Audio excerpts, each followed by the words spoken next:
selon saint Matthieu.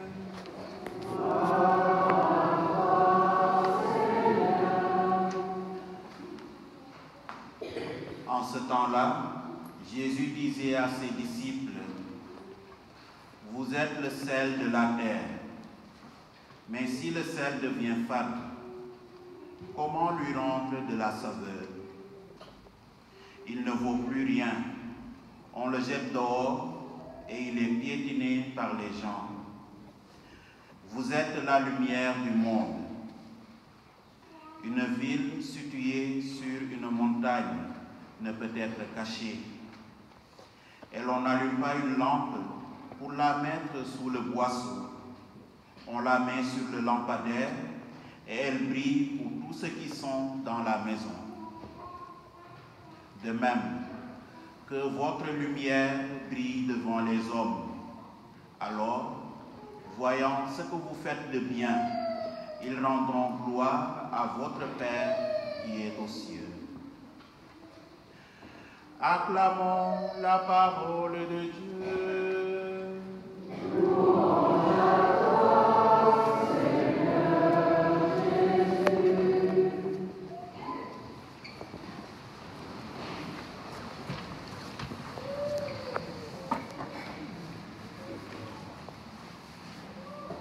Chers amis, en célébrant aujourd'hui le dimanche fraternel en paroisse, les textes de la liturgie viennent comme pour nous renvoyer à nous-mêmes, à notre relation avec le frère, à notre relation avec la sœur. Ces textes peuvent donc nous aider à réfléchir aux moyens par lesquels nous pouvons vraiment rendre à Dieu ce qui lui revient. Rendre Dieu présent dans notre monde en rendant nos milieux respectifs un peu meilleurs. La première lecture de ce jour résonne d'instruction pour les personnes qui sont revenues reconstruire leur patrie. En effet, elle est inscrite dans la dernière section du livre d'Isaïe, que nous appelons le 3e Isaïe. Et cela a été écrit pour les habitants de Jérusalem après le retour d'exil en 539 avant notre ère. Le désir de Dieu, chers amis, n'est pas pour des actes pieux, mais pour un démantèlement complet des relations injustes.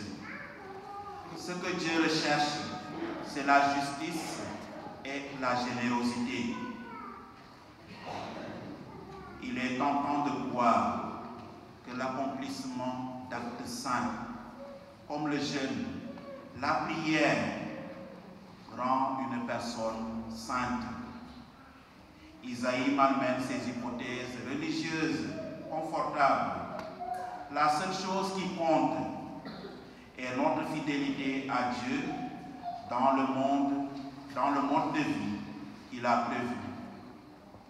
Là réside notre partenariat et tout espoir de justice. Un rituel religieux vide ne suffit pas. Il faut plutôt prier Dieu avec un cœur et des actions sincères. Alors, la lumière jaillira comme l'aurore et les forces reviendront vite.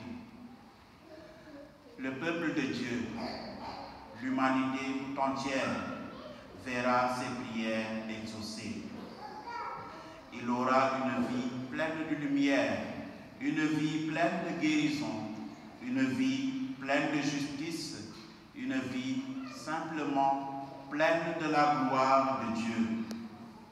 Chacun et chacune, chers frères et sœurs, doivent donc cesser d'oppresser les autres, de les traiter comme ses semblables, de les traiter comme des gens avec qui on est égal, on est égaux en dignité. Nous devons cesser donc de pointer les autres. Nous devons cesser de parler avec méchanceté et remplir notre langage d'amour fraternel. Agir avec justice, c'est lever toutes les barrières qui pèsent sur les gens. Le langage d'Isaïe, nous l'avons entendu dans la première lecture, est un langage de si alors. Il y a un chant qui nous rappelle bien ce texte d'Isaïe que nous venons d'entendre. Si tu dénoues les liens de servitude, si tu délivres ton frère enchaîné, ta lumière jaillira comme midi. Et combien de fois nous enchaînons le frère ou la sœur par un simple rejet, par un simple regard. Le langage de si alors d'Isaïe sert donc à inclure les gens en tant qu'agents de changement dans notre relation avec Dieu. Il n'est pas un justicier solitaire, notre Seigneur, agissant dans l'isolement, non. Il attend un partenariat avec nous et l'inclusion de Dieu dans nos vies est marquée par la lumière qui jaillit comme l'aurore. Le psaume que nous avons entendu aussi est teinté de ce thème de lumière et ténèbres. Nous devons réfléchir, chers amis, sur la façon dont nous, qui sommes disciples de la lumière, qui brille dans les ténèbres, servons également de lumière pour le monde. Saint Jean nous a rappelé que cette lumière qui a brillé dans les ténèbres, à tous ceux qui l'ont reçu, il a donné le pouvoir de devenir enfants de Dieu. Il a donné le pouvoir de devenir lumière, de devenir des phares. Nous sommes là dans cette lumière que nous avons reçue. Et cette lumière que nous avons reçue n'est pas faite pour rester cachée. Elle doit briller, elle doit chasser les ténèbres. Nos vies et notre avenir sont façonnés par la façon dont nous reflétons les actes de Jésus dans notre vie. Les commandements de Dieu ne sont pas faits pour nous imposer une corvée. Ils sont là pour nous montrer le chemin de bonheur.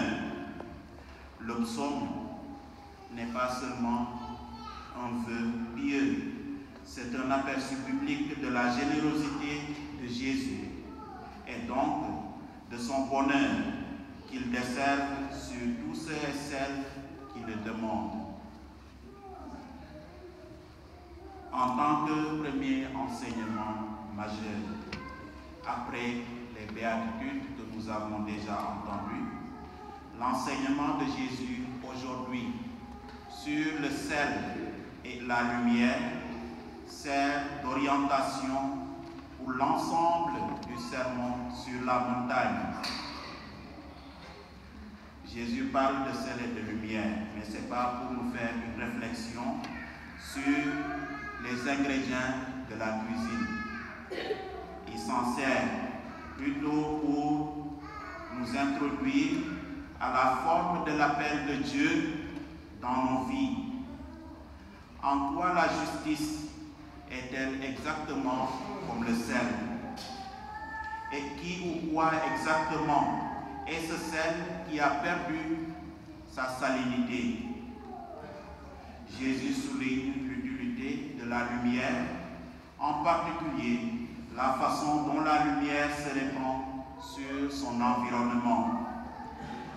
Les lumières d'une ville sur une colline sont un phare pour les autres. Il est important de noter que Jésus s'adresse ici à une communauté, c'est-à-dire qu'aucun individu n'incarne le sel ou la lumière. Au contraire, la communauté entière est nécessaire pour illustrer ce qui ressemble le plus au sel et à la lumière dont parle Jésus. Autrement dit, le sel est plus efficace dans son travail lorsqu'il est utilisé avec d'autres éléments.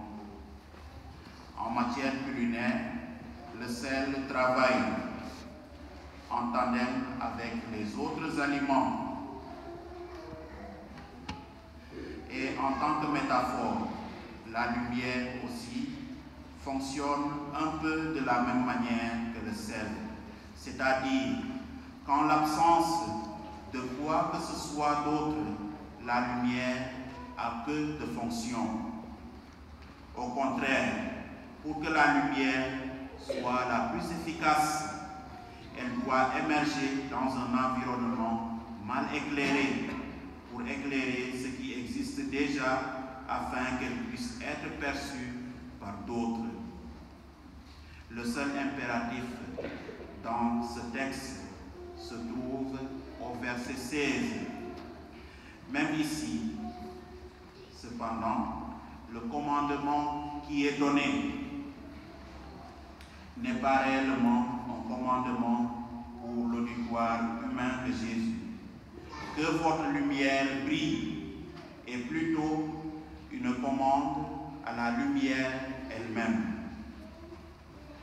Nous ne recevons pas d'instructions implicites sur la façon dont nous devons nous comporter. Nous devons refléter la bonté de Dieu afin que les autres puissent voir la forme de la bonté de Dieu et ainsi être reconnaissants envers Dieu. Jésus nous appelle, chers amis, à être sel et lumière du monde, à servir de la manière dont nous avons été conçus pour servir. Et si nous perdions notre salinité, et si nous cherchions à tamiser la lumière, l'assombrissement de la lumière et la perte de salinité du sel ne sont pas sans conséquence. Nous avons entendu Jésus dire que le sel qui perd sa salinité n'est plus bon à rien. Il est jeté par terre et les gens le piétinent. La vie devient fade et obscure. Nos paroles, chers amis, n'ont d'autorité que dans la mesure où elles sont la répétition, le déroulement et la bonne application des paroles des Écritures. Et il faut faire que nos actes et nos actions parlent de l'Évangile. Que nous-mêmes, nous soyons lumière et sel pour le monde. Que nous soyons sel et lumière dans nos différents milieux de vie. Mais cela demande ce que nous vivions de ce sel, de cette lumière que nous avons reçue pour briller devant les ténèbres. Que le Seigneur nous donne cette grâce, lui qui vit pour les siècles des siècles. Amen.